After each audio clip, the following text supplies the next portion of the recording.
Bom, agora é 3h30, nós teremos a nossa palestra de encerramento.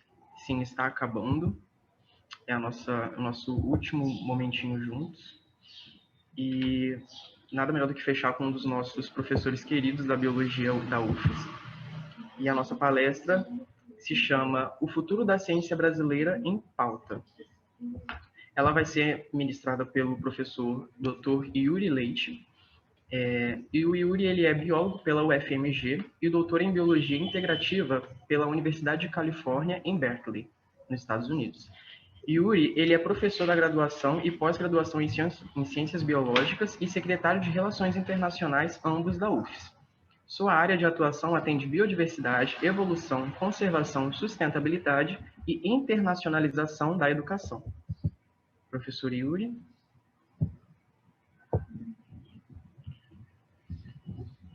Tudo bem. Já vamos dar início à palestra do professor Yuri, tá bom?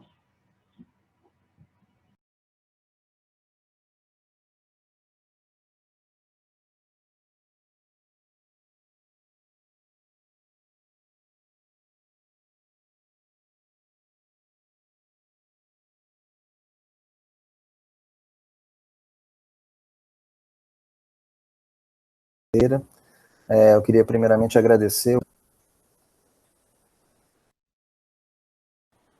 Pessoal, boa tarde. É um prazer estar aqui para falar com vocês sobre o futuro da ciência brasileira. Eu queria primeiramente agradecer o convite da organização do SEBVIX.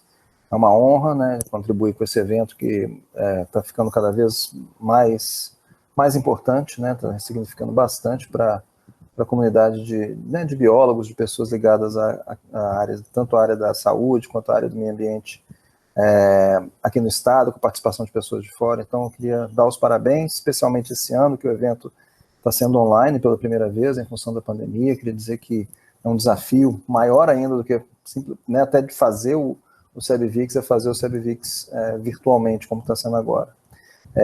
O evento sempre, né, tem uma grande participação das pessoas, uma interação corpo a corpo, né, pessoalmente muito importante, mas infelizmente nesse momento é melhor a gente fazer ele online do que a gente não fazer, tá certo? Então é uma honra, é um prazer, eu queria agradecer muito o convite de estar participando aqui com vocês, tá? E parabéns aos organizadores do evento.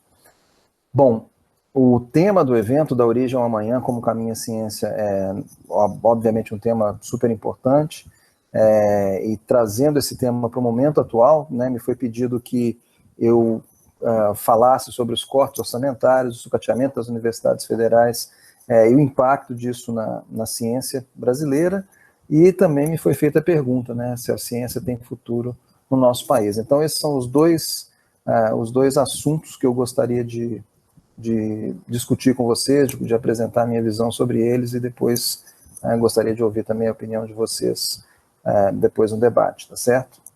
Bom, vamos começar então pela questão dos cortes, tá certo?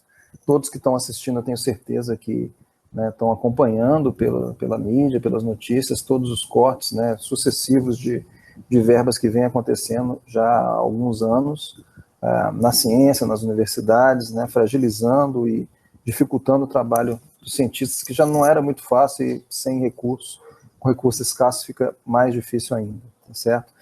E é uma questão de prioridades, né? A gente sabe que nós estamos num momento difícil, nós estamos num momento de pandemia, nós estamos com uma crise sanitária, uma crise política, uma crise econômica, e nesses momentos a gente realmente tem que cortar, mas aí tem a questão da prioridade, né? O que nós vamos cortar, quais são as despesas que nós vamos cortar mais ou menos, né? Algumas manchetes aí indicam que a área de ciência e tecnologia sofreu um corte proporcionalmente maior do que outras áreas, né? O que é mais importante, né? A defesa, a ciência, a educação.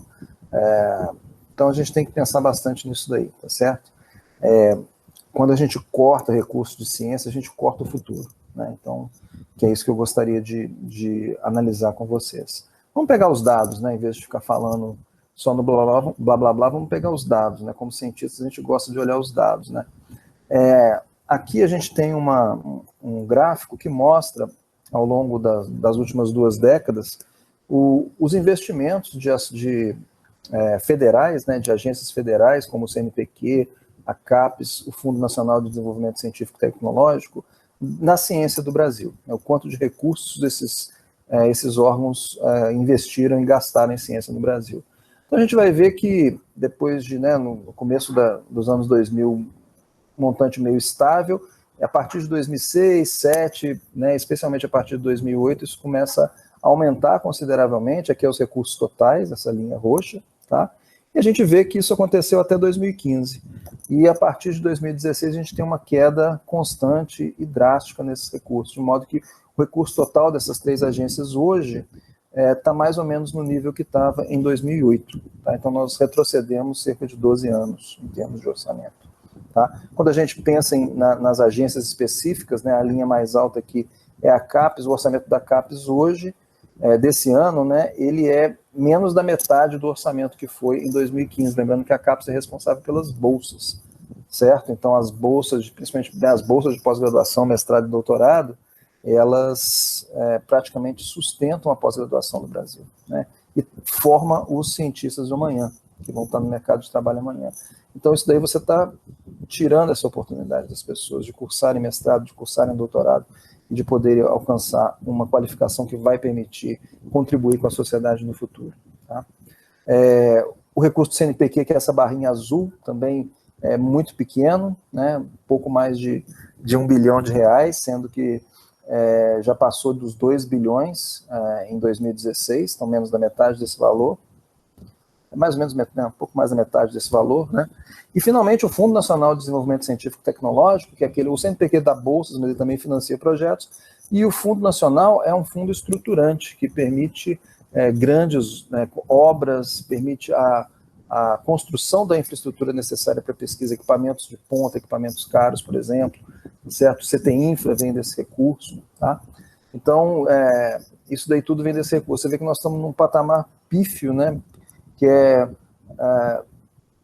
já foi de quase 4 bilhões em 2015 e hoje está em 600 milhões, né? Ou seja, um valor ínfimo em relação àquele, um valor um pouco maior do que nós tivemos em 2000, ou seja, um retrocesso de 20 anos nesse fundo, tá bom? Então isso daí dá um panorama de como que os recursos são simplesmente desaparecendo da ciência e da tecnologia. Da mesma forma, o repasse, né, do Ministério da Educação para as universidades também vem caindo, depois de vários anos, desde 2008, de aumento. Lembrando que isso daqui também muitas vezes tem a ver com o aumento da produção, tem a ver com o aumento do número de universidades, do número de cursos, do número de alunos, consequentemente do número de docentes, do número de funcionários, né, uma estruturação da universidade para poder atender a população. E desde 2016, né, então, o último 2014, 2015 caiu um pouco, 2016 começou a despencar, 17, 18 e continua despencando, tá certo? Então, o repasse do governo para as universidades também vem diminuindo significativamente. Tá? E aí que a gente tem a questão, né? Nós descobrimos, né? Eu vou confessar que eu sabia que as universidades públicas eram responsáveis por grande parte da pesquisa no país, mas eu não achava que elas seriam responsáveis por 90% dessa produção, tá? Então, ou seja, é quase tudo, né? 90% é muito, né? Praticamente tudo vem das universidades públicas, tá certo? 80% dos pesquisadores do país, em termos de números, né, estão nas universidades. Então, ou seja, as universidades são fundamentais no sistema de ciência e tecnologia do Brasil, tá? Das 50 instituições que mais publicaram trabalhos no Brasil nos últimos 5 anos, 44 são universidades, só 6 que não são universidades. Dessas, 36 são universidades federais, 7 são estaduais e somente uma é particular. Uma nessa lista. Tá? E ela está lá embaixo na lista, né? Aqui tem a lista né, começando aqui das universidades paulistas, né, do estado de São Paulo, a USP, a Unicamp e a Unesp, que tem uma excelência realmente muito grande, principalmente porque elas vêm sendo financiadas de forma constante, de forma consolidada há muitas décadas, né? Então isso dá a ela uma capacidade de gerar ciência, de fazer os trabalhos e de produzir ciência de alta qualidade de nível internacional. Depois você tem muitas universidades federais, algumas outras estaduais também. A gente tem órgãos de pesquisa mesmo, como a Embrapa, um destaque, a Fundação Oswaldo Cruz, da Embrapa, né, na área da agricultura, do agronegócio, né, foi fundamental para o crescimento do agronegócio brasileiro. A Fiocruz, na área da saúde, né, um órgão de referência mundial, também está aqui.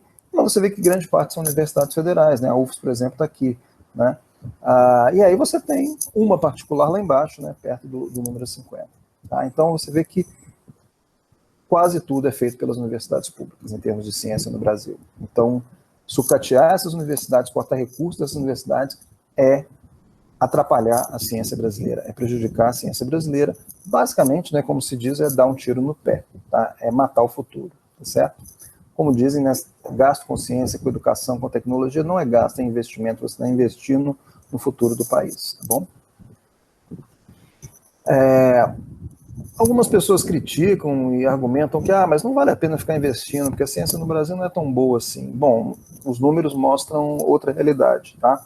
Então, ao mesmo tempo que o financiamento em ciência no Brasil aumentou, né, nas últimas décadas, o número de publicações também foi aumentando. Então, esse gráfico aqui mostra que desde 1990, especialmente do final dos anos 90 para 2000 em diante, essa publicação continuou subindo, né? Então, o número de ciência, a quantidade de ciência feita no Brasil, ela vem aumentando progressivamente nas últimas décadas, tá certo? Então, o Brasil hoje ocupa, essa daqui são dados de 2018, de 2013 a 2018, o Brasil ocupou a 13ª colocação em número de artigos publicados, tá certo? Um número muito expressivo, um número muito bom, que mostra a relevância internacional do Brasil em ciência, tá? Aí alguém vai falar, mas a produção científica do Brasil não é muito boa, não tem muita qualidade, é só quantidade.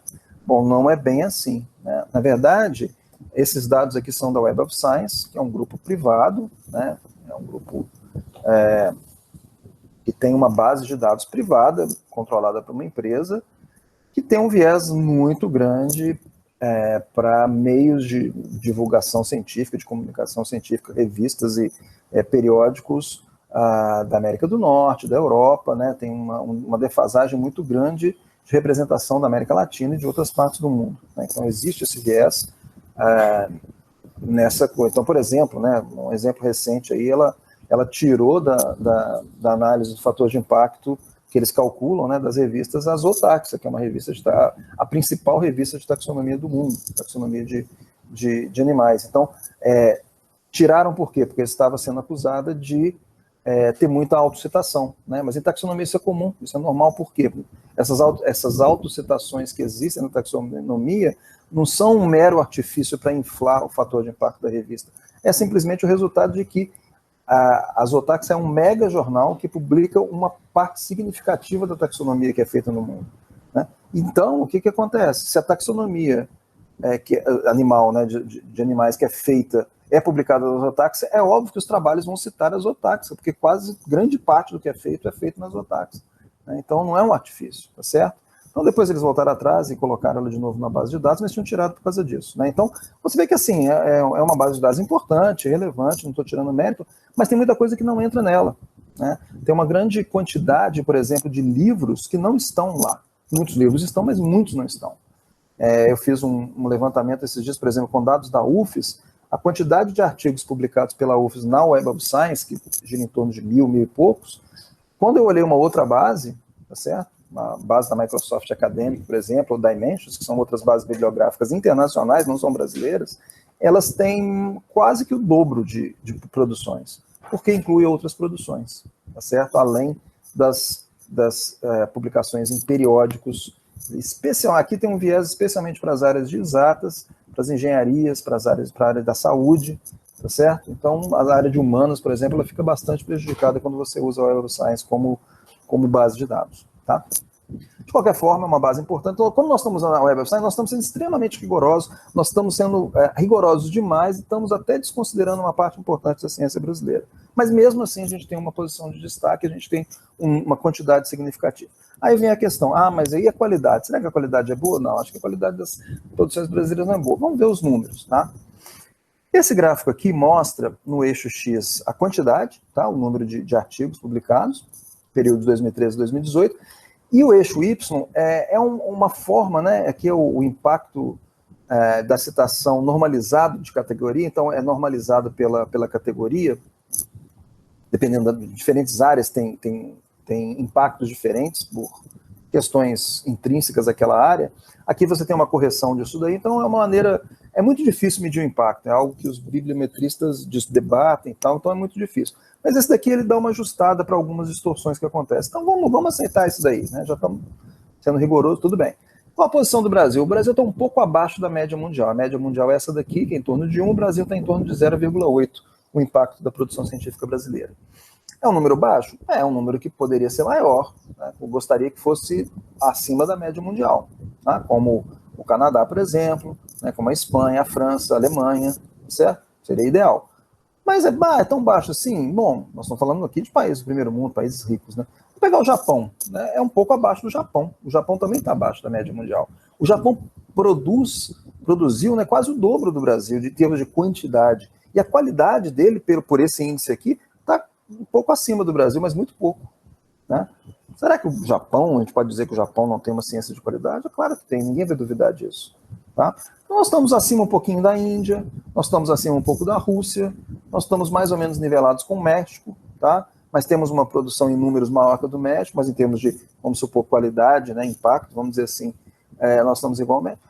Então, assim, eu não acho que nós estejamos ruins, eu não acho que a nossa ciência, ela seja, né, ruim intrinsecamente. Aí você fala, mas o Chile, a Colômbia, aqui tem, que são também latino-americanos, até a Argentina tem números maiores que o nosso. Não tem, mas você tem uma produção muito menor, né, 1/3 da produção brasileira, certo? Não sei qual fator, tem que estudar quais fatores estão levando a isso. Será que qual fator que está levando a isso? Será que não é porque talvez o grosso dessa ciência feita nesses países é feita sempre em colaboração, muitas vezes em colaboração internacional, e são, na verdade, coautorias, ou seja, será que a ciência desses países não tem uma dependência maior de países mais ricos para poder produzir para ter essa produção de um pouco maior impacto? Será que o Brasil não tem, além de ter essas parcerias internacionais, tem uma quantidade maior, tem muitas parcerias internacionais, ele também tem uma ciência que não depende muito da internacionalização? Claro, a internacionalização é fundamental, eu trabalho com isso, eu não estou questionando, eu acho que é muito importante a internacionalização,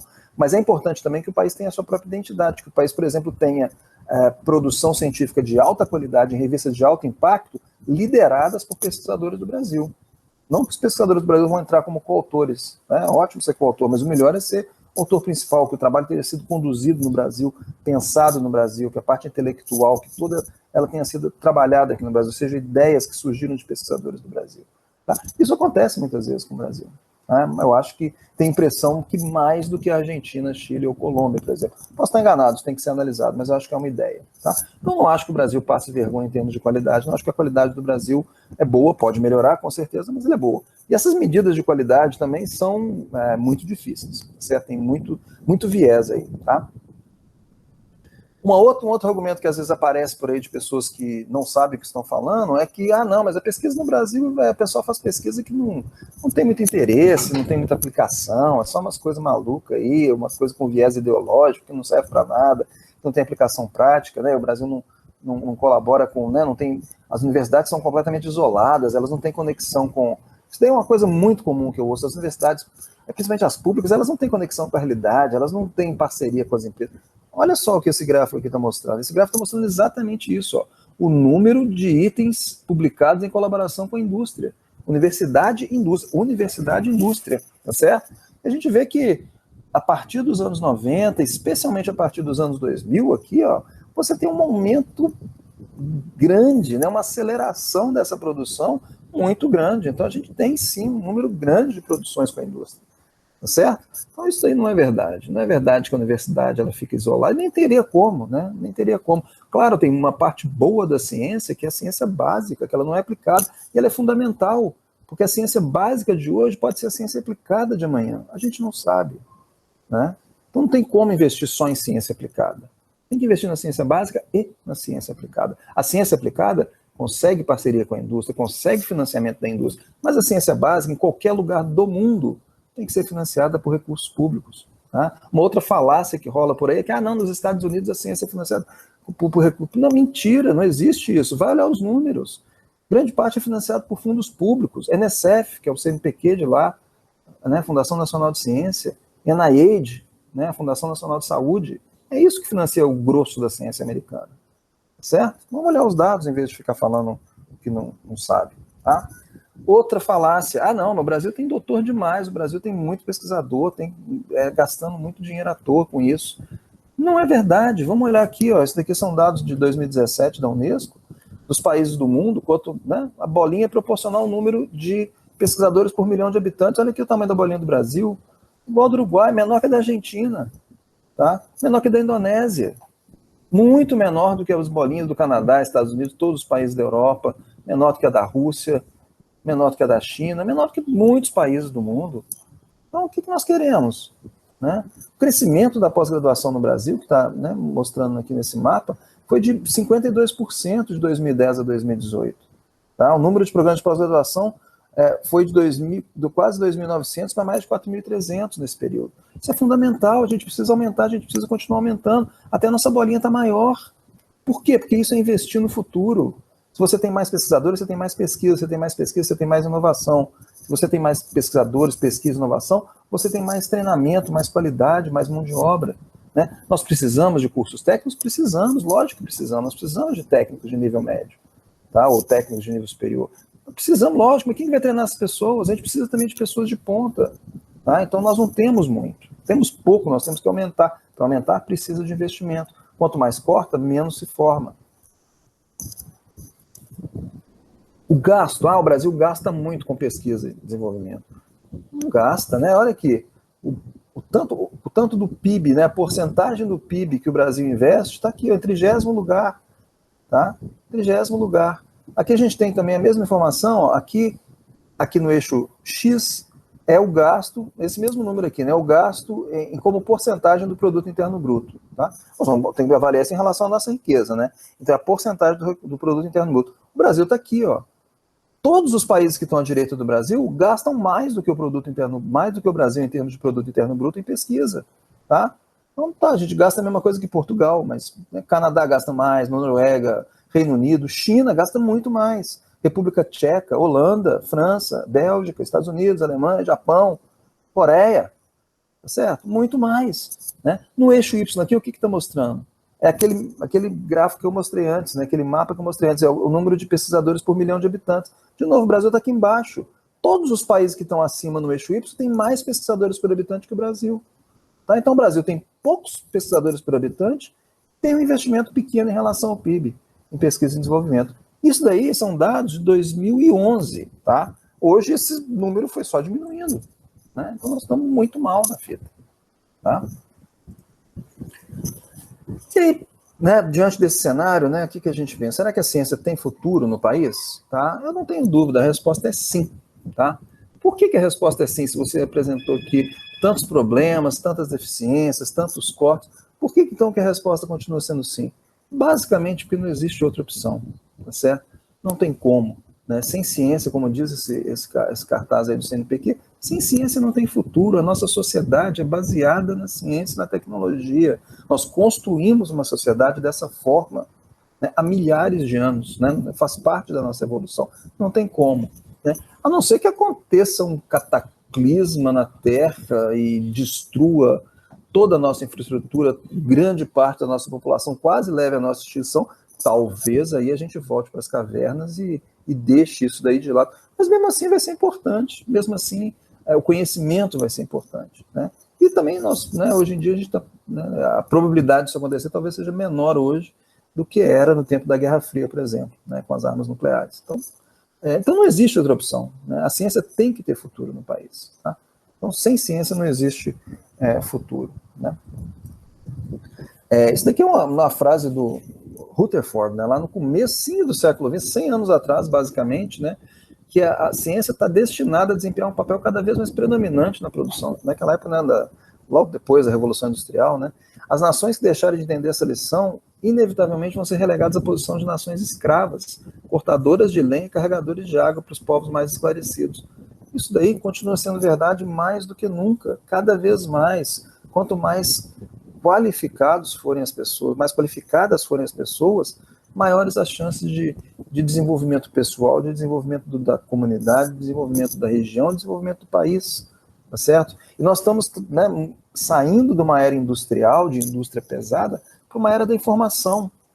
né? Hoje, informação é que é a chave do negócio. Quem são as empresas mais ricas do mundo, que no passado já foram grandes montadoras de carros, empresas de indústrias, né, siderúrgicas e indústrias pesadas, navais, né? Isso a riqueza do passado era essa. A riqueza atual, quem são os mais ricos do mundo? Né? São os donos do Google, são os donos do Facebook, do Google, de plataformas, do YouTube, de plataformas digitais, porque nós estamos na era da informação, né? Nós estamos na era da informação, na era digital. Então hoje é isso que vale. E um país que não consegue acompanhar isso, que não consegue produzir, que não consegue ter uma atuação nesse cenário mundial para poder ditar as regras e né, conseguir se desenvolver, conseguir participar disso daí, não tem futuro, tá certo? Realmente vai ficar relegado a um produtor de matéria-prima, tá? Então, realmente é importante, isso precisa de treinamento, precisa de educação, precisa de ciência básica, precisa de ciência aplicada, precisa de formação de pessoas de nível médio, de qualidade, de nível superior, de qualidade, de mestrado, de doutorado, de pós-doutorado, pessoas que têm experiências no exterior, que voltem para o Brasil, que tragam o que tem de melhor lá, que levem para o exterior o que tem de melhor no Brasil, que façam redes de pesquisa, isso daí é fundamental, tá? Existe uma desconfiança da ciência, né? Então, apesar da ciência ser tão importante, apesar da ciência estar presente no nosso dia a dia o tempo todo, apesar da gente não conseguir viver sem ciência na sociedade atual, o desconhecimento e a desconfiança nas ciências acontecem, são uma crise mundial. Hoje acredita-se menos em ciência do que no passado, tá? Então, uma pesquisa recente mostrou que 73% dos brasileiros desconfiam da ciência, tá? 23% acham que a produção científica pouco contribui para o desenvolvimento, aquela história de umas coisas são umas besteiras, umas maluquices aí que não ajuda muito, tá? E a porcentagem de pessoas entrevistadas que acreditam que ciência e tecnologia só trazem benefícios caiu de 54% em 2015 para 31% em 2019. Em 4 anos, caiu quase pela metade. Né? Isso é muito grave. Isso é muito grave. Isso tem a ver com essa guerra de comunicação, com essa guerra de redes sociais, com essa guerra de desinformação, com essa guerra de fake news, de informação falsa. Né? A informação confiável, a informação com evidência, a informação que tem por trás um arcabouço de séculos de ciência, ela acaba misturada com um monte de blá blá blá, né? Um monte de opiniões individuais de pessoas que não dominam nada, que não sabem nada do assunto, certo? E essa confiança é uma crise mundial, não é só no Brasil, não é uma exclusividade brasileira. Né? A resistência à ciência, ela contamina. É interessante, esse mapa mundi aqui mostra que, por exemplo, a desconfiança de vacinas ela é mais alta em países ricos. Você vê a França, mais de 30% das pessoas não acreditam na imunização, que a imunização seja segura. Na França. Né? Você vê que na Rússia os números são altos, nos Estados Unidos você tem campanhas anti-vacina o tempo todo. Né? No Brasil nós não estamos nem tão mal, assim, no Peru, né? Na Bolívia. Então, você tem lugar, Congo, você tem lugares que estão negando a importância de vacinas. Islândia, né? Lugares ricos aqui na Europa tem essa tendência. Tá? Então é uma coisa que não acontece nem só no Brasil, não. É uma crise mundial mesmo de credibilidade da ciência. Isso é uma coisa grave, é uma coisa que precisa ser revertida. Tá? Então, essa pesquisa aqui, 2019, né, bem recente, ela mostrou que os jovens defendem a ciência, mas eles desconhecem a produção científica. Né? Então, mais da metade, 60%, não sabe que antibiótico não combate vírus, que ele, né, não funciona para vírus. Tá? 1/4 acha que vacinar criança pode ser perigoso. Certo? Mais da metade concorda que os cientistas podem estar exagerando sobre os efeitos da mudança climática. Mais da metade. Tá? E quase metade, né, dizem que não concordam com a afirmação que os seres humanos evoluíram ao longo do tempo e descendem de outros animais. 40%. Né? Eu dou aula de evolução. Eu falo isso o tempo todo, pelo amor de Deus. Né? A gente tem que entender as coisas, a gente tem que entender a evolução, não tem nem que acreditar na evolução, não tem que entender a evolução. Tá? É importante isso daí. Ninguém quase lembra do nome de algum cientista brasileiro. Então, apesar deles gostarem da ciência, não sabe o nome de nenhum cientista brasileiro. de nenhum, quase, né, 12%, só quase 90% não sabe o nome de uma instituição que se dedica a fazer pesquisa científica no Brasil. Tá? Isso é triste. A gente tem a Fiocruz, a gente tem a Embrapa, a gente tem o INPA, com N, né, lá na Amazônia, de pesquisas da Amazônia, a gente tem o INPE, pesquisas espaciais, a gente tem o INPA com M, de matemática pura e aplicada, com pessoas que ganharam prêmios internacionais de matemática. As pessoas não sabem, infelizmente. Né? Com que frequência você busca ou recebe informações sobre ciência e tecnologia? Metade é só de vez em quando, né? Um quarto é quase nunca. Tá certo? Isso é uma pena, porque o interesse é grande. Ó. Jovens muito interessados, você vê que 67% dos jovens, 2/3, se dizem muito interessados em ciência e tecnologia. A mesma quantidade da religião, o que é surpreendente. Né? Um pouco mais em medicina e saúde, de certa forma tem ciência também, e 80% para meio ambiente, que também tem ciência, na verdade. Tá? Então, mais do que arte e cultura, muito mais do que política. Tá? E aqui, mais importante, sabendo que os recursos são limitados, né, você acredita que o que o governo deveria fazer com os recursos para ciência e tecnologia? Aumentar os investimentos. Então, os jovens sabem, até os jovens sabem que mesmo com crise, com dificuldade de recursos, você precisa aumentar os investimentos numa época de crise. É exatamente isso. Ou pelo menos na hora de cortar menos. Porque eles não são o futuro. A maneira de sair da crise depende disso. Tá certo? Aí são algumas fotos, né, de um movimento importante, né, da Marcha pela Ciência, um movimento mundial. Essas daí são algumas fotos de 2017. Né, então, a Marcha Mundial pela Ciência. Então, a gente precisa fazer isso para tentar reverter esse quadro de descrença com a ciência. É muito importante que a gente faça isso. Tá? Agora, isso, né, durante a pandemia, isso ficou virtual, né, Marcha virtual pela ciência, mas espero que logo que acabar, né, a pandemia, que melhorar a situação sanitária, a gente possa voltar às ruas e mostrar da importância da ciência. Nós queremos ciência. A ciência é importante, que ela tem que ser financiada. Vale a pena fazer isso. Tá?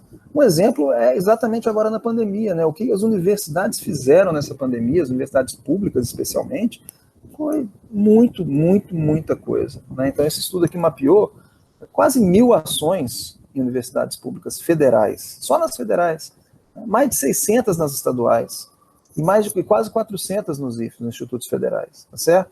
Então, foi mais de 2.000 ações mapeadas até agora. Tá? Temos do público-alvo, a sociedade civil foi 1.400 ações voltadas para a sociedade civil. Tá? Então, não são voltadas. Né? Então, esse papo de que a universidade é muito fechada, não interage com a sociedade, claro, eu acredito que a universidade deva abrir as suas fronteiras e deva interagir cada vez mais com a sociedade. Mas dizer que ela não interage, isso não faz sentido. Toda a extensão que é feita pela universidade é feita com a sociedade. Os hospitais universitários são abertos à sociedade. Então, você vê aqui 1.500 ações quase voltadas. Tá? As outras foram voltadas para 350 profissionais de saúde, comunidade escolar, só 44 foram cientistas e pesquisadores. Tá? Então, as ações de extensão foram 1.500, pesquisa 340, ensino 105. Tá? Abrangência local 130, regional 1.100, mais de 1.100, nacional e até global. Tá? Ou seja, as universidades fizeram bonito nessa Covid. E aí a gente reclamando que tinha que voltar a aula logo, que não sei o que. Gente, aula não é a única coisa que a universidade faz, muito pelo contrário. Se 90% da ciência é produzida nas universidades públicas, elas fazem muito mais do que a aula. A aula é uma parte do negócio. Tá? É uma parte, é um terço. O outro terço é ciência. Outro terço é pesquisa. E o último terço é extensão. Tá? Então, são ações importantíssimas, além do ensino. Tá? Aqui é a UFES, né? A UFES, eu contei ontem, né? Fui lá no site, nós fizemos um site para o coronavírus exclusivo, com informações sobre a doença, procedimentos, as iniciativas, notícias, dados. Eu fui nas iniciativas, 113 iniciativas eu contei. Tá? Doação de alimentos, tá certo? Questões de análises epidemiológicas, tá? Rede de combate à desinformação, certo? Ou seja, centenas de ações, tá? Que a UFES fez durante a pandemia. Bom? Essa é uma frase do Shakespeare, né? Que o passado e o futuro sempre parecem melhores quando a gente olha para o presente. Então, a gente sempre acha que o presente é pior do que foi no passado e pior do que vai ser no futuro, talvez. Tá? Interessante isso daí, né? A gente pensar nisso, que talvez agora a gente esteja num momento muito ruim. Né? Estamos na pandemia, então a gente tem até um estímulo a mais para pensar assim. Mas os números indicam que isso não é verdade. Né? E esse livro aqui, né, Factfulness, a tradução, o hábito libertador de só ter opiniões baseadas em fatos, não traduziram a palavra Factfulness, né? Mas ela é uma derivação de Mindfulness, né, para Factfulness. Então, as informações como uma forma de terapia. Então, para você melhorar o seu astral, a sua visão e seu estado de espírito, né, usar os fatos, usar os dados. Tá? Mas a gente tem instintos, né, o argumento desse autor, né, é que a gente tem instintos que nos afastam dos fatos. Tá? E ele lista 10 instintos para isso. Né? O instinto de separação, que é a tendência de ter um pensamento binário, né, ou é bom ou é ruim. Tá? O instinto da negatividade, ou seja, tem uma tendência a prestar mais atenção nas coisas ruins do que nas coisas boas, né? Especialmente a mídia salienta isso muito. O instinto de acreditar que o que vem acontecendo vai continuar acontecendo no futuro, de linha reta. Tá? O instinto do medo, enxergar os riscos e ameaças mais do que os pontos positivos. Instinto de tamanho, se deixar impressionar por grandes números isolados sem pensar no contexto. Isso ficou muito claro nessa pandemia, tá certo? A generalização, né, ignorar diferenças dentro de grupos e entre grupos e partir para uma generalização, usar médias de grupos muito grandes. Acreditar que tem um destino inato que não pode ser mudado. Ter uma perspectiva única, aplicar a todos os problemas a mesma solução. Buscar vilões em heróis, ao invés de buscar onde estão os problemas e como resolvê-los. E o instinto da urgência, né, de se precipitar no momento difícil. Tá? Então, esses instintos eles nos afastam dos dados. E os dados, na verdade, mostram que as coisas estão melhorando. Se a gente olhar de maneira histórica, a qualidade de vida, as condições de vida das pessoas vem melhorando com o tempo. Tá? Por mais incrível que pareça, né? Por mais ruim que esteja agora, antes era pior. Está melhor agora e tende a ser melhor no futuro. Tá? Fazer um teste com vocês aí, né? Já anota aí, ou então guarda aí, né, quais seriam as respostas a cada uma dessas 5 perguntas, né? Onde vive a maior parte da população mundial, se a população mundial vivendo em extrema pobreza, o que aconteceu com ela nos últimos 20 anos, qual que é a expectativa de vida, quantas pessoas têm algum acesso à eletricidade e a questão da temperatura média da Terra, o que vai acontecer com ela. Tá? Então façam suas apostas aí e vamos ver os resultados disso, vamos ver se vocês acertaram, se vocês têm uma perspectiva realista ou não, baseada em fatos. Né? Então essas são as respostas. Né? Então a gente vê que a maior parte da população mundial vive em países de renda média. Tá? A pobreza, extrema pobreza, caiu quase pela metade nos últimos 20 anos. Tá? Isso foi tema da minha palestra, inclusive no CEBVIX ano passado. Expectativa de vida média é de 70 anos. Claro, tem lugares muito piores, lugares muito melhores. 80% das pessoas têm algum acesso à eletricidade. Claro, tem muito gato por aí, tem situações perigosas, mas... Né? E aqui que eu acho que todo mundo deve ter acertado, talvez vocês tenham acertado ou errado algumas dessas, mas essa daqui eu imagino que todo mundo acertou, né? A temperatura da Terra vai esquentar nos próximos anos. Tá? Isso daí eu acho que todo mundo acertou. Eu fiz esse gráfico aqui, né, para mostrar uma tendência que a gente tem, né? Então, o que acontece? Ao longo do tempo, as coisas tenderam a melhorar, tá? Claro que esse gráfico eu inventei, tá, gente? Não tem dados para esse gráfico, que é bom olhar os dados, né? Teria que ter um indicador para isso, mas claro que esse aumento não foi sempre para cima, né? A gente tem momentos melhores e piores, então eu fiz essas ondulações aqui para mostrar isso. Por exemplo, eu acho que hoje nós estamos pior, como eu mostrei, em termos de ciência, tecnologia e várias coisas, nós estamos pior do que há 5, 10 anos atrás, tá? Nós estamos pior, com certeza. Mas nós vamos estar melhor do que há 30 anos atrás, tá bom? Então você tem esses ciclos, essas indas e vindas, que se você olhar só um período pequeno, você pode ter a impressão que a coisa está indo por água abaixo. Mas, na verdade, a tendência geral é de melhoria, tá? E é isso que essas respostas mostram, com uma exceção, que é essa daqui, ó, tá? Essa daqui é uma exceção. O que acontece? Isso é um alerta que eu gostaria de fazer para vocês. Apesar das condições de vida, né, da qualidade de vida, vamos chamar assim, né, das pessoas de forma geral, está aumentando, né, vinha aumentando ao longo do tempo, a qualidade do meio ambiente ela vem decaindo. Na verdade, ela vem decaindo exatamente porque a qualidade de vida das pessoas vem melhorando, a nossa qualidade vem melhorando, especialmente com uma população grande, gigantesca como a gente tem, de bilhões de habitantes, para ela melhorar, os recursos naturais têm que ser utilizados. E aí a gente começa a decair na qualidade do meio ambiente, tá certo? Então, essa qualidade do meio ambiente, ela veio decaindo ao longo do tempo. Talvez alguns lugares, alguns países, né, possam ter hoje um meio ambiente melhor do que tinham. Talvez eu consiga enxergar a Inglaterra, por exemplo, tem um meio ambiente hoje melhor do que na era da Revolução Industrial. A Alemanha também tem mais florestas e tal, né?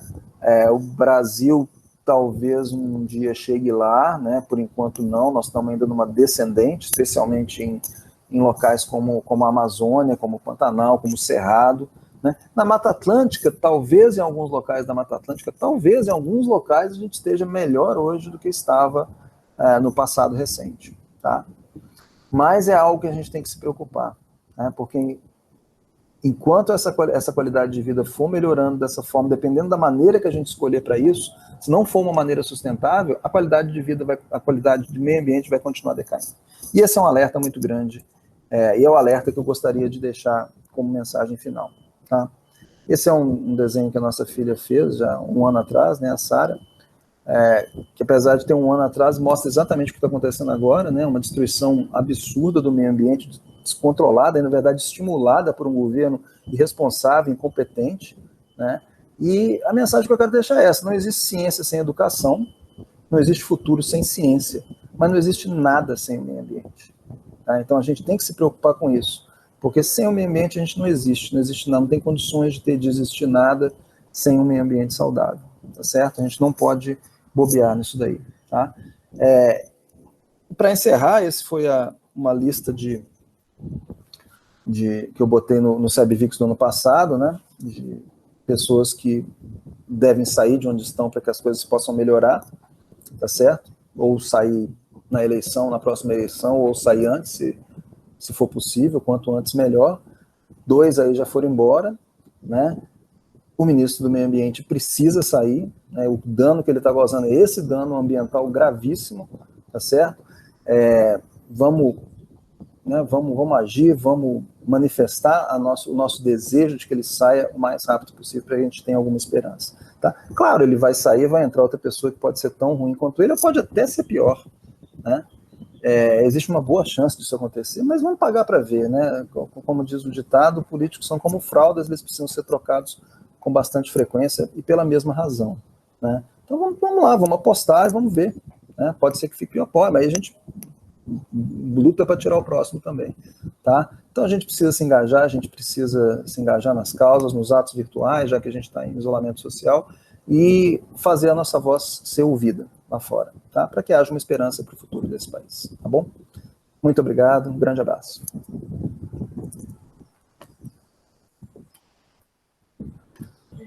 Bom, foi uma palestra muito boa. Desde já quero agradecer ao professor Yuri Leite por ter aceitado o nosso convite para participar da nossa palestra de encerramento. Eu adorei que você trouxe a lista atualizada das hashtags, né, dos nossos políticos. E eu queria falar que, tipo, eu estou acompanhando um pouco no Twitter e nos grupos de WhatsApp, e tem muita gente da biologia se posicionando a favor disso. Entrem naquele link que o professor disponibilizou no final, tchausales.org, e façam a sua votação, assinem a petição para que ele saia, para que mais pessoas somem nessa causa. Porque não pode continuar do jeito que está. Então, agradeço muito, professor. Obrigado pelas suas palavras, obrigado pela sua palestra. Foi incrível. E é isso. Quero muito, muito, muito agradecer pela sua presença. Obrigado. Estão me ouvindo bem, então, né? Sim, dá para ouvir tranquilo. Eu que agradeço, né, a oportunidade de participar do SebVix mais uma vez, né? Acho que o SebVix está virando uma tradição, né? Uma ótima tradição, então que ela continue sempre se fortalecendo. Eu nem me lembro direito qual foi o primeiro que eu participei, mas devo ter participado de um dos primeiros aí, se não o primeiro. Mas é realmente um prazer ver, né, tanta qualidade, né, nas apresentações, nas palestras, e eu vejo realmente os alunos, né, os participantes, né, não só alunos, mas os participantes de forma geral, engajados, motivados. Então, acho que é importante, é uma coisa realmente muito importante. Especialmente parabéns por terem mantido a tradição mesmo com a pandemia. Acho que isso daí é muito importante. Por mais que a gente esteja, né, meio cansado de tela, né, tela o tempo todo, aula remota e realmente eu, e tenho certeza que os alunos e também os professores estão bem cansados disso, mas acho que a gente tem que, né, tem coisas que realmente vale a pena a gente investir. Eu tenho as perguntas aqui, não sei como é que a gente faz. Eu leio as perguntas e respondo? Se você quiser, eu posso ler as perguntas para você e você fica a questão de responder. Pode ser então, que aí você organiza mais fácil. Tudo bem, então. A nossa primeira pergunta ela foi feita pelo Marcos Vinícius. Ele disse: boa tarde, professor. Na sua opinião, a possibilidade de buscar recursos no setor privado poderia dar algum tipo de segurança financeira aos pesquisadores? Ou poderia acabar sendo um pitfall para a ciência no Brasil? Olha, eu acho que é uma coisa que, como eu falei na apresentação, é uma coisa que é feita, inclusive, principalmente nas ciências aplicadas, né? Então, quando você tem uma ciência aplicada, né, principalmente na área, por exemplo, de engenharia, na área da saúde, né, na área da agricultura, às vezes, se é uma coisa aplicada, você consegue, com facilidade, às vezes, né, vender, ter essa ideia financiada e tal. Mas o problema é que uma boa parte do que a gente faz é uma ciência básica, né? Então, essa ciência não vai ter jeito, né? É aquele negócio, claro, eu acho que sim, eu sou a favor de que a iniciativa privada financie coisas, porque eu acho que é importante, mas é claro que a gente tem que manter a independência da pesquisa. A pesquisa tem que ser feita, né, segundo os princípios da ciência e não seguindo, né, talvez um viés que talvez o interessado tenha, né? Então, isso é uma coisa muito preocupante, né? Agora, por exemplo, né, poucos dias atrás, a Renova, inesperadamente e subitamente, cortou um contrato com a UFES, por exemplo, né? Não sei a razão disso, ninguém sabe, né? Sei lá, talvez não esteja satisfeito com os resultados, mas, né, isso é uma coisa grave, assim, né? Era um recurso importante para fazer um trabalho que, né, os pesquisadores, eu tenho certeza que estão fazendo um trabalho sério, científico, e a empresa cortou. Então, aí você fica um pouco à mercê, né, da vontade. Então, acho que assim, não sei qual o sentido que você falou de pitch, mas poderia ser um pitch se fosse isso, né? O cara vai financiar se o resultado estiver de acordo com o que ele quer. Se não tiver, de repente ele vai cortar o financiamento. Isso aí pode ser um risco, mas eu acho que, né, na ciência aplicada esse é um risco que as pessoas acabam tendo que correr mesmo, não tem muito jeito, né? Mas o lance é que uma boa parte é ciência básica, que aí você não vai ter, não existem fundos privados que estão dispostos a financiar a ciência básica, né? Muito pouca coisa, então é praticamente insignificante. Obrigado, professor. A próxima pergunta, nós temos mais 4, é da Regina Castro. A realidade da educação brasileira é um incentivo à fuga de cérebros? Regina, é uma boa pergunta. É um incentivo, eu acho que existe um bom incentivo. Eu mesmo conheço pessoalmente uns 3 pesquisadores, pelo menos de ponta, né, na área da biologia, na área de zoologia, né, de ecologia, de zoologia, de biogeografia, que deixaram o país, né? Foram para o exterior, né, para os Estados Unidos, foi para a Finlândia, se não me engano. Então, assim, e conheço outros também, esses são pesquisadores mais sênior, assim, tal, que são, né, um deles é talvez um dos maiores, de maior impacto, assim, na biologia, que é o Mauro Galetti, que foi para a Flórida. Então, assim, nós estamos perdendo cérebros, assim, pessoas que são líderes, que além de fazerem uma pesquisa, eles têm muitos alunos, não, toda uma pirâmide por baixo deles que acaba deixando de existir, né? Um grupo muito importante que acaba indo embora, né? Mesmo que ele faça as mesmas pesquisas, ele vai estar lá fora, ele vai ter alunos de lá, não vai formar tantos brasileiros quanto antes, né? Então é um problema. E também eu tenho visto recém-doutores, né? Pessoas que estão, né, fazendo um pós-doutorado atrás do outro, com uma bolsa atrás da outra, que alguns deles estão conseguindo um emprego lá fora e estão indo embora. Apesar de quererem ficar no Brasil, não estão encontrando espaço aqui, porque você tem um número muito grande de recém-doutores formados, muito bem formados, com um currículo maravilhoso, cheio de publicações relevantes, e que no máximo que eles conseguem, com muita luta, é uma bolsa, né, sem nenhuma segurança, né? Então, eu acho que o sistema atual, isso é um risco que nós estamos correndo, né?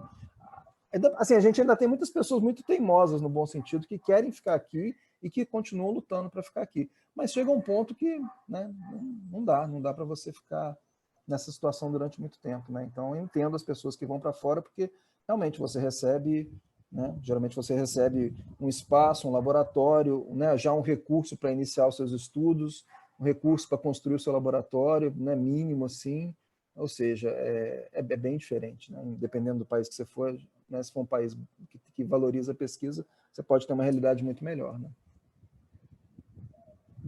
Verdade, professor. A próxima pergunta é do Sérgio Ribeiro. Como incentivar a sociedade a perceber a importância da universidade na sua vida diária? Isso daí a Etel até falou, né, no final da palestra dela exatamente sobre isso, né? É uma boa pergunta. Eu não sei muito bem como não, mas eu concordo com a Etel que isso daí é fundamental, né? A gente precisa mostrar para a sociedade que a universidade, a gente precisa abrir mais a universidade, a gente precisa mostrar a universidade para a sociedade. E não sei, eu não sei muito bem a resposta, mas assim, isso é uma questão de comunicação, né? Então, eu acho que a gente precisa investir. É interessante porque, se você me perguntasse isso há 30 anos atrás, provavelmente eu te diria que a gente precisa de um setor de comunicação, de jornalismo funcionando bem e tal, o que continua sendo verdade, a gente precisa mesmo, né? A gente, né, a UFES tem investido, né, na Superintendência de Comunicação em fazer isso e tal, mas às vezes é aquele negócio, né? É difícil você chegar na imprensa, por exemplo, né? A imprensa gosta de divulgar tragédias, assassinatos, né, violência, problemas, isso daí que vende, né? Isso vende muito mais do que a descoberta de uma vacina ou, né, a descoberta de um fóssil ou uma espécie nova de inseto, né? Isso daí muitas vezes não tem o mesmo atrativo, né? Mesmo na mídia é feita assim. Agora, o que acontece hoje é que tem as mídias sociais, né? Porque as mídias sociais têm uma influência muito grande, às vezes até maior do que a imprensa tradicional. Então, eu acho que hoje o melhor caminho, né, eu acho que a única coisa que eu poderia dizer que eu acho que é um caminho muito bom é através das mídias sociais, através do Instagram, Twitter, Facebook, o que for, né, TikTok, sei lá. Eu acho que isso daí é um caminho que não vai depender muito, que principalmente os jovens conseguem fazer coisas muito boas, de alto impacto, talvez sem nenhuma formação, né, formal em comunicação, e consegue muitas vezes traduzir a ciência para a sociedade. Então, eu gostaria muito que, né, todos vocês, quem tiver, quem puder e quem quiser, que invistam nesse tipo de coisa, em divulgar os trabalhos, o que é feito na universidade, para o público lá fora entender, né? Acho que seria um caminho que não depende muito de outras pessoas, depende mais da gente.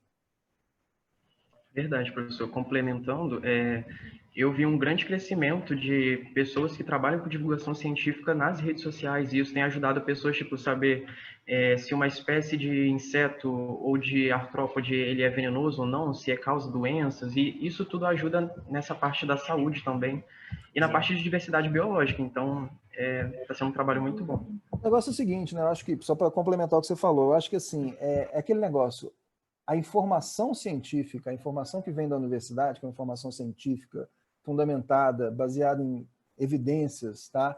Ela é extremamente valiosa. Tá? A gente tem que dar valor a essa informação, porque ela é extremamente valiosa, mas ela fica num amontoado de opiniões, de fake news, esse tipo de coisa. Então a gente tem que realmente valorizar, né? E existem mecanismos, né? Vários, né? Inclusive até a própria imprensa tem mecanismos para, né, se é fato ou fake, para identificar essas coisas, né? E a gente tem, então, que, do mesmo jeito que as pessoas bombardeiam com fake news, a gente tem que bombardear com informações como essas, né? Vamos bombardear nas redes sociais com ciência de qualidade, que quem sabe a gente não consegue sensibilizar, atingir mais pessoas para, né, dar para informações que são confiáveis, informações que são checáveis, informações que são, né, reprodutíveis, tá certo? Então é meio que bombardear com ciência. Igual você falou, realmente tem um aumento muito grande, né, das pessoas. E isso acaba gerando também o interesse, aí vira uma bola de neve, né? Mais interesse, mais informação, mais qualidade, né? E aí eu acho que, de repente, a gente consegue sensibilizar mais a sociedade. Verdade, professor. Ainda temos tempo, acho que dá para fazer as duas perguntas. A próxima é do Douglas Teodoro. Você acha que é a qualidade na formação do professor especialista o culpado pelo esvaziamento dos conceitos na educação básica? Como é que é? Deixa eu ver. Fala de novo para mim, se é a qualidade do professor. Você acha que é a qualidade na formação do professor especialista o culpado pelo esvaziamento dos conceitos na educação básica? Não sei se eu entendi muito bem, mas talvez a formação do assim, eu acho que talvez a formação do professor contribua, né, para os problemas da educação básica, mas eu acho que tem muitos outros fatores influenciando, né? Eu acho que, não sei, a gente tem uma estrutura de ensino falha, né? Ela não está funcionando, as pessoas não aprendem a ler, não aprendem a escrever, não aprendem a raciocinar, né? Muitas coisas que deveriam ser aprendidas na escola, elas acabam que elas não são aprendidas. Eu não acho que seja só por causa do professor, assim, eu acho que a formação do professor talvez seja uma parte do problema, mas eu não acho que seja só isso, eu acho que tem outros fatores da própria estrutura da escola, da estrutura da rede educacional, da condição de vida das pessoas, do lugar que elas moram, das dificuldades que muitas pessoas enfrentam para que os filhos cheguem na escola, para que os filhos fiquem na escola, para que os filhos tenham tempo para estudar. E aquele negócio também, né, de ter uma escola mais que não sei, talvez que isso faça parte mais da vida da pessoa e que a pessoa possa, né, talvez enxergar benefícios disso. E eu não sei, eu concordo que eu acredito que, assim, às vezes a gente gasta muito tempo com coisas irrelevantes, né, e acaba não aprendendo as coisas mais importantes na escola, tá? Isso daí eu acho que é um problema, né? Então, tipo, sei lá, eu já estava conversando com uma colega e tal, né, professora universitária e o marido dela, médico e tal, e aí eu estava conversando assim, falando uma coisa de morcego e tal, aí ela perguntou, nossa, mas morcego é inseto? Então, assim, uma pessoa, né, se uma pessoa formada com doutorado e, né, professora universitária, que não é da área de biologia, lógico, né, e um médico, né, uma pessoa formada em medicina, bem formada, boa, se as pessoas não sabem que um morcego não é um inseto, né, tem alguma coisa errada, a gente está fazendo alguma coisa errada. Né? Isso é uma coisa que a gente deveria saber, ou na escola, ou sei lá, em outro lugar, mas a gente tinha que saber que morcego não é inseto. Isso é uma coisa básica, né? Sabe, saber, talvez, sei lá, estrutura da reprodutiva de uma planta com aqueles nomes complexos, aí eu já não sei se aquilo é tão importante, entendeu? Estou falando isso como exemplo, né, sem desmerecer, mas a gente decora muito nome, a gente decora muita coisa, esquece tudo e talvez não aprenda o mais importante, né? Então eu acho que isso daí é um pouco, o conteúdo é um pouco, acho que o conteúdo é um problema, né? A quantidade de conteúdo e o foco no conteúdo é um grande problema da educação. Então não sei se é a especialização do professor, acho que é mais o nosso sistema de ensino, nosso sistema de avaliação e a estrutura da escola como um todo. Mas eu não sou perito em educação básica, então nem posso falar muito. Eu detesto falar do que eu não entendo, então eu não entendo muito de educação básica. A próxima pergunta ela é da Jéssica Guerra. Como resolver a dicotomia entre a cobrança por soluções para a Covid e outros problemas e o desamparo à educação? Fala de novo, desculpa. Como resolver a dicotomia entre a cobrança por soluções para a Covid e outros problemas e o desamparo à educação? Aquele negócio, né? Assim, a gente não tem como, né? No momento, a Covid, né, vem sendo e vai continuar sendo ainda por algum tempo o foco de tudo, né? Eu acho que faz sentido isso daí, né? Mas, assim, é claro que a gente não pode deixar as outras coisas completamente de lado, mas eu não vejo problema em se ter um foco no momento em algo que seja, né, um grande problema de saúde pública no momento que dependa, igual, né, a própria Tel falou, de uma ação coordenada, né, que as ações sejam coordenadas e bem articuladas, o que não estão sendo no Brasil, obviamente, mas deveriam ter sido para que a coisa fosse mais controlada, né? Mas claro, é um problema, né? Não tem muito como, né? De fato, como eu falei, você tem que pensar em prioridades, né? De fato, se você, por exemplo, destina uma boa parte dos recursos, vamos dizer, financeiros, né? Pessoal também, mas vamos pegar financeiro que talvez seja mais fácil, para combater a Covid, é óbvio que vai faltar recurso para algum outro lugar, né? E aí tem que ver aonde que esse recurso vai, né?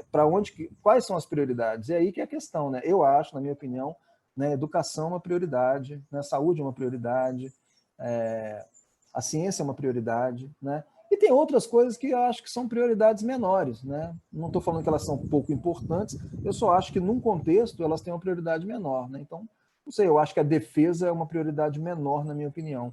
Claro, é importante, tem problemas de fronteira, tem contrabando, tem um monte de coisa, eu sei que essas coisas têm que ser, mas eu acho que no contexto eu prefiro investir em educação do que investir em defesa, por exemplo. Então eu cortaria mais a defesa, eu pessoalmente cortaria mais a defesa do que cortaria a educação. Né? Então eu acho que é uma questão de prioridades, eu acho que aí vai depender de quem está no poder, e a gente sabe que quem está no poder, né, não está muito interessado nas prioridades de quem está no poder, certamente não são as minhas prioridades, e acredito que não sejam as prioridades da grande maioria das pessoas que está assistindo. Né? Mas aí não tem muito jeito. Lutar para que as coisas não minguem, né, para que elas continuem. Verdade, professor. Muito boa sua colocação. Acabaram as perguntas, tá? Mais uma vez eu queria agradecer pela sua presença, por ter aceitado o nosso convite, por estar aqui com a gente nesse novo formato online, tá bom? Muito obrigado. Joia, eu que agradeço, é um prazer. Parabéns a vocês pelo evento, né? Muito bom, e vi muitos comentários de várias pessoas, todo mundo elogiando, então, né, a organização e tudo, né, o Marcelo, né, você, a Karina, o Ricieri, Isadora, né, a Inês, várias pessoas que estavam envolvidas aí, né, teve o Sebcast também, que é muito legal, eu ouvi vários, muito bom, foi uma inovação desse ano, né, então eu queria dar os parabéns, realmente continuem assim, continuem fazendo bonito e melhorando a cada ano, é muito bom ver isso daí. Obrigado, professor.